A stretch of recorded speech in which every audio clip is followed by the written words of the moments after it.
புதுச்சேரி 3 எம்எல்ஏக்கள் நியமனம் செல்லும் என்கிற தீர்ப்பை எதிர்த்து காங்கிரஸ் எம்எல்ஏ லட்சுமி நாராயணன் உச்சநீதிமன்றத்தில் மேல்முறையீடு செய்துள்ளார். இது குறித்த கூடுதல் விவரங்களை நம்முடைய டெல்லி செய்தியாளர் டார்வினிடம் கேட்கலாம். டார்வின், இந்த நியமன எம்எல்ஏக்கள் விவகாரத்துல மேல்முறையீடு செய்யப்பட்டுள்ள இந்த தாக்கல் செய்யப்பட்டுள்ள மனு குறித்த விவரங்களை பதிவு பண்ணுங்க.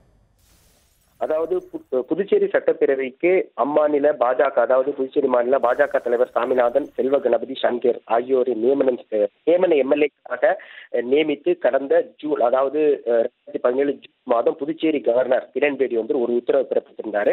இவர்களது நியமனத்தை புதுச்சேரி சபாநாயகரான வைத்தியலிங்கம் ஏற்க மறுத்துவிட்டார். மேலும் பதவி பிரமாணம் செய்து வைக்க மறுத்துவிட்டார். இதனை அடுத்து புதுச்சேரி கவர்னரான கிரண்பேடியை அவர்களுக்கு பதவி பிரமாணம் செய்து வைத்தார். இந்த 3 பேருடைய நியமனம் அரசியல் சாசன சட்டப்படி நடைபெறவில்லை என்பதால் இவர்களை சட்டப்பேரவை கூட்டத்தொடருக்கு கூட அனுமதிக்க முடியாது என்றும் புதுச்சேரியுடைய சட்டப்பேரவை செயலாளர் அறிவித்திருந்தார்.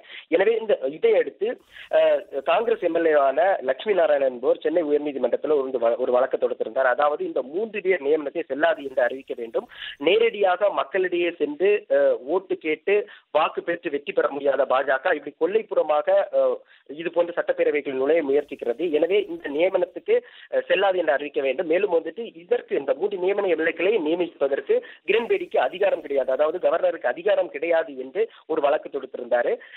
இந்த வழக்கானது சென்னை உயர்நீதிமன்றத்தில் விசாரணை பல நாட்களாக விசாரணைக்கு பிறகு ஒரு தீர்ப்பு வழங்கப்பட்டது. அதாவது இந்த 3 நியமன எம்எல்ஏக்களுடைய நியமனம் செல்லும் என்று, சட்டப்படி செல்லும் என்று ஒரு நியமனத்தை அவர் சென்னை உயர்நீதிமன்றம் உத்தரவு பிறப்பித்திருந்தது. இந்த உத்தரவை எதிர்த்து காங்கிரஸ் எம்எல்ஏவான லட்சுமி நாராயணன் உச்சநீதிமன்றத்தில் ஒரு மேல்முறையீட்டு மனு தாக்கல் செய்திருக்கிறார். அதில் என்ன சொல்லியிருக்காருன்னா, முறையாக அனைத்து சாத்தியக்கூறுகளையும் ஆராயாமல் இந்த தீர்ப்பு வழங்கப்பட்டிருக்கிறது. எனவே இது அரசியல் சாசனப்படி தவறான ஒரு நியமனம். எனவே இதை நிச்சயமாக ஏற்றுக்கொள்ளக்கூடாது. இவர்களுடைய 3 பேருடைய நியமனத்தை ரத்து செய்ய வேண்டும் என்று சென்னை உயர்நீதிமன்றத்துடைய அந்த உத்தரவை எதிர்த்து தற்போது இந்த மனுவை தாக்கல் செய்திருக்கிறார். இந்த மனுவானது விரைவில் விசாரணைக்கு வரும் என்று எதிர்பார்க்கப்படுகிறது. திவ்யா. டார்வின், ஆளுநர் கிரண்பேடி தரப்புல என்ன மாதிரியான வாதம் எடுத்து வைக்கப்படுது? அதாவது தற்போதுதான் இந்த மனுவானது தாக்கல் செய்யப்பட்டிருக்கிறது. மேல்முறையீட்டு மனு தாக்கல் செய்யப்பட்டிருக்கிறது.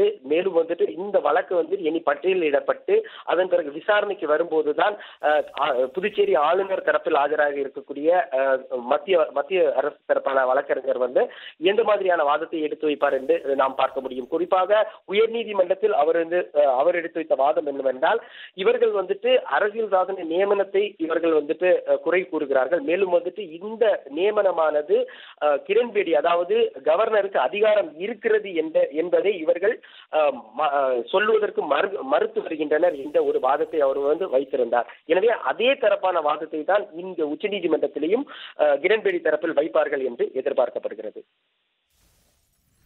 டார்வின், உங்களுடைய தற்போதைய தகவல்களுக்கு நன்றி.